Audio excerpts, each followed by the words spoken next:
ক্যারিয়ারে একটা সময় তুমুল ব্যস্ত সময় পার করেছেন তিনি। সকাল থেকে রাত পর্যন্ত টানা শুটিং ফ্লোরে থাকতেন। দর্শকদের উপহার দিয়েছেন অসংখ্য সফল ও হিট সিনেমা।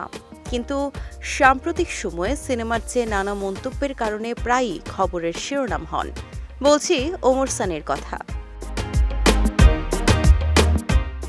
তবে এখন আর খবরের শিরোনাম হতে আর ভালো লাগে না বলেই জানালেন ৯০-এর দশকের জনপ্রিয় এই নায়ক।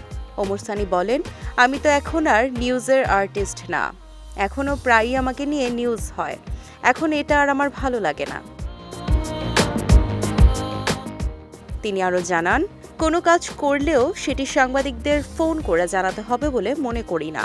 যেটা জানানোর সেটা আমি আমার ফেসবুকেই লিখি। এটাই আমার সংবাদপত্র, এটাই আমার চ্যানেল বা ক্যামেরাম্যান। ফেসবুকে আমার সবকিছু। সাম্প্রতিক ব্যস্ততা নিয়ে নায়ক বলেন, আমার রেস্তোরাঁর ব্যবসা আছে এবং সেটা নিয়েই ব্যস্ত থাকি। নতুন আরেকটা কিছু করার কথা ভাবছি, সেগুলো নিয়েই আছি এখন। আর বর্তমানে দেশের অবস্থা যেমন, আমার ব্যবসারও ঠিক তেমনই চলছে মোটামুটি। ২৫০টিরও বেশি ডিজাইন অপশন নিয়ে ওয়ালটন স্মার্ট ফ্রিজ, বোঝে আপনার প্রয়োজন। এর মধ্যে বেশ কিছু সিনেমার প্রস্তাব এসেছে বলেও জানান তিনি। বললেন, ২-৩টা সিনেমার প্রস্তাব এসেছে, কিন্তু এখনও কোনো কিছু চূড়ান্ত করেনি। চূড়ান্ত না হলে পরিচালক কিংবা সিনেমা কোনো কিছুই বলতে পারছি না।